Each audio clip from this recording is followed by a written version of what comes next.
तो सबसे पहले तो प्रोजेक्ट फाइल प्रॉपर बनी होनी चाहिए पूरी, ठीक है। केमिस्ट्री या प्रैक्टिकल की, मेरा चॉकलेट एनालिसिस टॉपिक था तो प्रॉपर मेरी बनी हुई थी एक एक चीज़ प्रैक्टिकल फाइल की। लैब में क्या क्या परफॉर्म करना होता है तुम कहोगे, लैब में टाइट्रेशन होती है मेन, और सॉल्ट एनालिसिस, ये दो चीज़ें मेन है।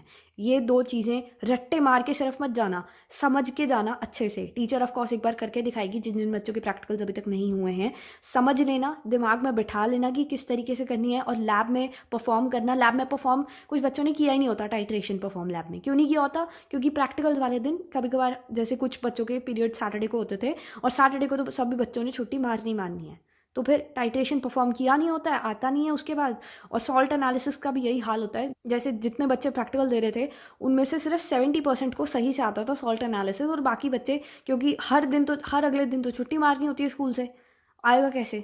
हर प्रैक्टिकल क्लास मिस कर रखी होती है, क्योंकि क्या होता था, क्योंकि हमारे पीरियड्स भी तो इसी हिसाब से होते थे कि कुछ प्रैक्टिकल के 2 पीरियड्स दे दिए, और उसी दिन 1-2 पीरियड्स पीटी के हो गए, 2 पीरियड्स पीटी के मतलब टाइम वेस्ट, और फिर बच्चे उस दिन छुट्टी मार लेते हैं, ठीक है।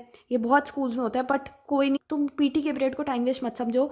उस दिन तुम स्कूल में अपनी क्लास में बैठ के पढ़ाई कर सकते हो 1 घंटा, बट प्रैक्टिकल्स कभी मत मिस करना। अभी तो ऑब्वियसली सभी के मिस हो ही रहे हैं, कोरोना वायरस है, राइट।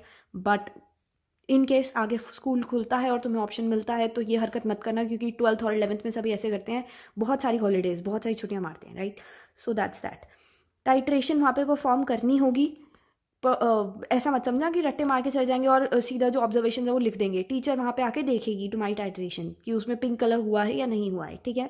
और सॉल्ट एनालिसिस भी टीचर, जैसे मेरा MgSO4 निकला था, पूछेगी तुमसे कि तुमने क्या क्या किया है, कैसे किया है। तो ऐसे नहीं करना है कि मेरी सामने वाली को और साथ वाली को ये मिला है तो ये वाला और ये वाला तो मेरा हो ही नहीं सकता, और ये वाला भी नहीं हो सकता, और अगर ऐसे करके कुछ लोगों का निकल भी आता है, बट स्टिल ये हरकत मत करना, क्योंकि टीचर तुमसे पूछेगी तुमने इसमें क्या ये डाला वो डाला, क्या क्या डाला तुमने, जो भी सब कुछ बता देना। और प्रॉपर तुम्हें ये शीट पे लिखना भी होगा, राइट।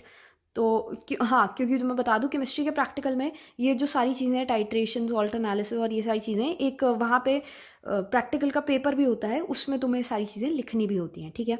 अब करते हैं बात वाइवा की। कुछ बच्चे ये कह रहे होते हैं, कुछ बच्चे वहाँ पे, बहुत ही कम बच्चे ऐसे बच्चे होते हैं, वो कहते हैं कि जो लैब असिस्टेंट होते हैं ना, उनसे जाके पूछ लो। ये हरकत मत करना। अगर लैब असिस्टेंट ने तुम्हारे टीचर को जाके बता दिया, तुम्हारा पेपर कैंसिल हो जाएगा वहीं पे। इससे अच्छा है पढ़ के जाओ। सही बता रही हूँ, सही में पढ़ के जाना सॉल्ट एनालिसिस। ये हरकत बिल्कुल मत करना कि लैब असिस्टेंट से पूछ लेते हैं, किसी फ्रेंड की हेल्प ले लेते हैं, ऐसा मत करो। बोर्ड एग्जाम्स है यार, एक बार पढ़ के चले जाओ। ये लास्ट एग्जाम्स होने वाले हैं तुम्हारे, उसके बाद सब कुछ फिर भी थोड़ा चिल्ड आउट हो जाएगा कॉलेज में, राइट। डेफिनेटली उनके लिए नहीं होगा जो केमिस्ट्री ऑनर्स और फिर बायोलॉजी ऑनर्स और डॉक्टर्स में जाएंगे, बट स्टिल बाकी बच्चे जो जिन्होंने स्ट्रीम चेंज कर लिया, फिर जिन्होंने अपने फेवरेट सब्जेक्ट्स ले लिए, उनके लिए हो जाएगा, right. So that's another thing, totally different topic. But अभी यहाँ पे आते हैं वाइवा। वाइवा में क्या करना है।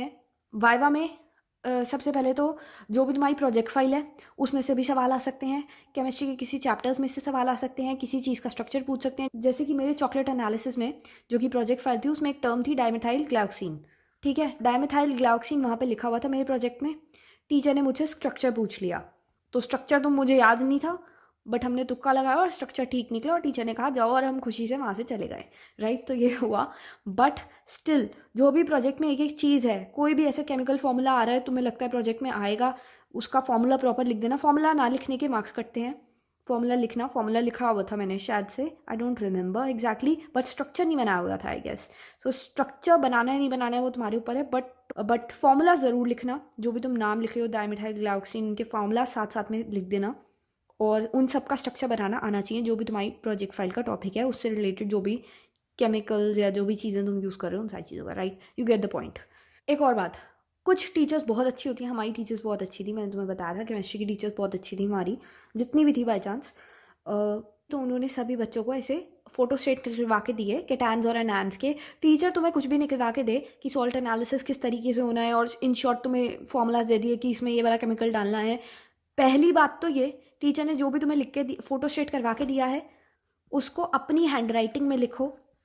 इससे क्या होगा, तुम्हारे दिमाग में कॉन्सेप्ट्स क्लियर होंगे कि किस तरीके से टीचर ने लिखा हुआ है। एक तो टीचर की, सारी केमिस्ट्री वाली टीचर्स की उनकी गलती नहीं है, इतनी ज़्यादा केमिस्ट्री पढ़ लिया तो कुछ कह भी नहीं सकते, और इतनी हेल्प भी कर रही हैं टीचर्स। ऐसे ऐसे ऐसे ऐसे ऐसे राइटिंग होती है सारी केमिस्ट्री वाली टीचर्स की, पता नहीं क्यों।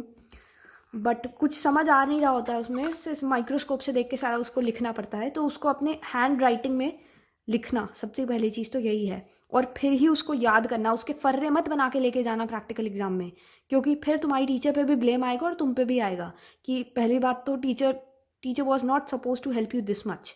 हमारी सारी क्लासेस को निकलवा के दिए थे, बट स्पेसिफिकली हमें ये बोला गया था कि उन्हें फर्रों की तरह मत यूज़ करना, उन्हें सिर्फ लर्न करने के लिए यूज़ करना, राइट।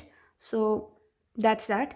फर्रे मत बनाना, हैंड रिटन अपने नोट्स बना लेना उनके और खुद याद करना उन्हें, और फिर ही सॉल्ट एनालिसिस परफॉर्म करना, ठीक है। केमिस्ट्री की प्रोजेक्ट फाइल के बारे में, कॉन्सेंट्रेशन टेबल और एक वो पेज होता है जिस पे सेपरेटली बड़ा बड़ा एम लिखा होता है, वो बहुत ज़्यादा इंपॉर्टेंट होते हैं। जो कॉन्सेंट्रेशन टेबल जिसका मतलब है रिजल्ट, और एक वो एम वाली चीज़, वो बहुत ज़्यादा इंपॉर्टेंट होते हैं। वो बिल्कुल लिखना मत भूलना है, 2 चीज़ें तो ज़रूर ही होनी चाहिए प्रोजेक्ट फाइल में, राइट।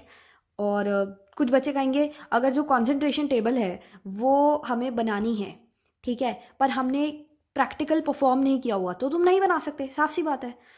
उस पेज को खाली छोड़ दो, ज़रूरी है कुछ ना कुछ लिखना है वहाँ पे, उस पेज को एम्प्टी छोड़ दो बस उसके लिए। और जब तुम प्रैक्टिकल परफॉर्म करोगे तब तुम वहाँ पे कॉन्सेंट्रेशन और जो भी तुम्हारे रिजल्ट्स निकल के आएंगे तब वहाँ पे लिख लेना, वैल्यूज ऐड कर लेना, साफ सी बात है। सबको फिक्र करने की ज़रूरत नहीं है, कोरोना वायरस चल रहा है, मुझे पता है सबको टाइम नहीं मिला है और कुछ बच्चों के स्कूल में प्रैक्टिकल्स नहीं भी हुए हैं। टीचर्स तुम्हें टाइम देंगी परफॉर्म करने के लिए प्रैक्टिकल्स को, और फिर ही जाके कहीं तुम्हारे बोर्ड के प्रैक्टिकल्स होंगे, तो ये सारी टेंशन तुम मत लेना, ठीक है। और केमिस्ट्री की प्रोजेक्ट फाइल किस तरीके से बनानी है उस पर मैंने ऑलरेडी एक वीडियो बना रखी है, अपनी फाइल दिखा रखी है बेसिकली मैंने किस तरीके से बना रखी है चॉकलेट एनालिसिस की।